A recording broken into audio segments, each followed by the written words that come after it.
আসসালামু আলাইকুম, কেমন আছেন সবাই? আলহামদুলিল্লাহ আমি ভালো আছি। নিপাস কিচেনে সবাইকে স্বাগতম। আজ আমি নিপাস কিচেনে রান্না করব লাউ চিংড়ি।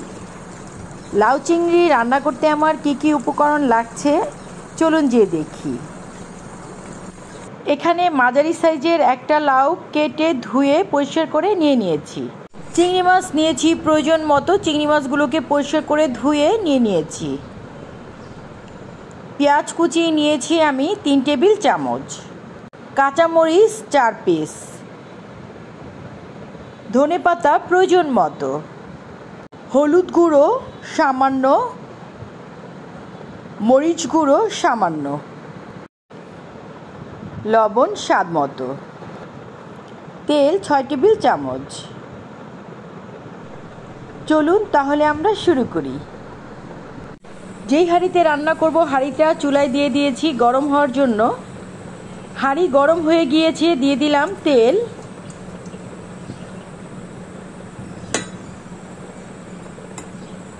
তেলও গরম হয়ে গিয়েছে, এখন দিয়ে দিব পেঁয়াজ কুচি। চুলার আঁচটা কিন্তু আমি মিডিয়াম হিটে রেখেছি।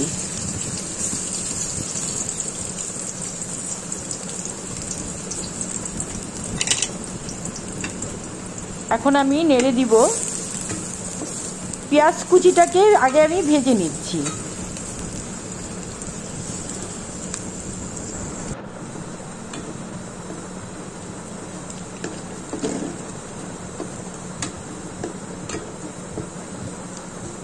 পেঁয়াজ কুচিটা ভেজে নেওয়া হয়ে গিয়েছে, এখন আমি দিয়ে দিব পানি। এখানে আমি 1 কাপ পরিমাণ পানি দিচ্ছি।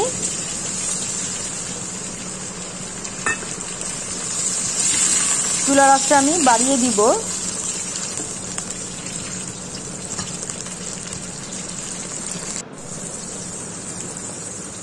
আমি একটু নেড়ে দিচ্ছি। এখন আমি দিয়ে দিব স্বাদ মতো লবণ, দিয়ে দিচ্ছি হলুদ গুঁড়ো,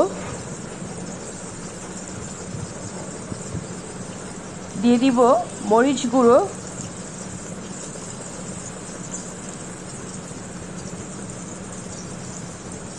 দিয়ে আমি মশলাটাকে ভালো করে নেড়ে কষিয়ে নিব।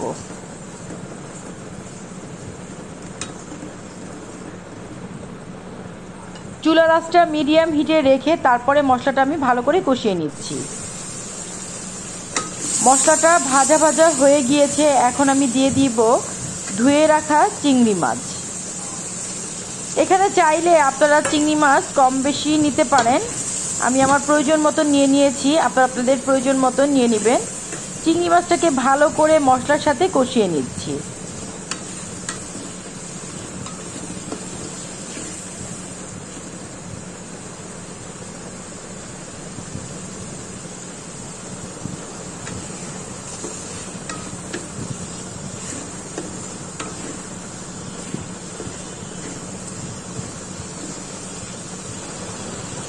চিংড়ি মাছটা ভালো করে কষিয়ে নিয়েছি, এখন দিয়ে দিব কেটে রাখা লাউ।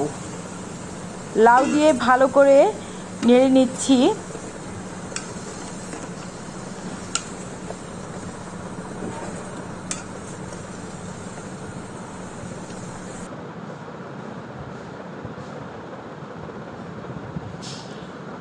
লাউটাকে ভালো করে নেড়ে দিয়েছি, এখন আমি লাউটাকে ভালো করে কষিয়ে নিচ্ছি।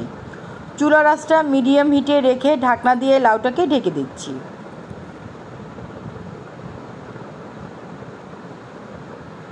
5 মিনিট পর ঢাকনা খুলে দেখি কি অবস্থা। দেখেন আমি কিন্তু এখানে কোনো পানি দেইনি, লাউ থেকে পানি বের হয়েছে। এখন আমি লাউ তরকারিটাকে নেড়ে দিচ্ছি। এখনও কিন্তু সেদ্ধ হয়নি, লাউটা এখনও শক্ত আছে। দেখেন কত পানি উঠেছে। এই পানি থাকা অবস্থায় আমি লাউয়ের মধ্যে সামান্য একটু পানি দিয়ে দিচ্ছি সেদ্ধ হওয়ার জন্য, কারণ লাউয়ের তরকারিটা আমি একটু ঝোলঝোল নামাবো। আমি আপনাদের দেখাবো আমি কীরকম ঝোল নামাবো। দিয়ে দিলাম কাঁচামরিচ, দিয়ে আমি নেড়ে দিচ্ছি।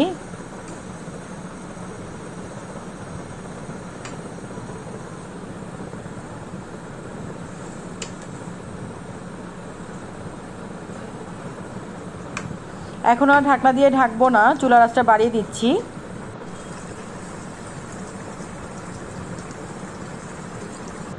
লাউয়ের মধ্যে এই পরিমাণ ঝোল থাকবে। লাউ কিন্তু রেডি হয়ে গিয়েছে। এখন আমি দিয়ে দিব ধনেপাতা কুচি। চুলার আঁচটা কিন্তু এখনও বাড়ানো আছে, আমি একদম বাড়িয়ে দিয়েছি চুলার আঁচটা।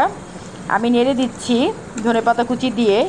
খুব বেশি কিন্তু এখানে আমি ধনেপাতা দেইনি, একদম সামান্য ধনেপাতা দিয়েছি, একদম অল্প। লাউটা নামিয়ে আমি একটা ডিশে নিয়ে নিচ্ছি। লাউটা আমি একটা ডিশে ঢেলে নিয়েছি। তৈরি হয়ে গেল মজাদার লাউ চিংড়ি। আমার রেসিপিটি যদি আপনাদের ভালো লেগে থাকে তাহলে অবশ্যই বেশি বেশি করে ফ্যামিলি ফ্রেন্ডদের সাথে শেয়ার করবেন। যারা এখন পর্যন্ত আমার চ্যানেলটি সাবস্ক্রাইব করেননি তারা অবশ্যই সাবস্ক্রাইব করবেন। ধন্যবাদ।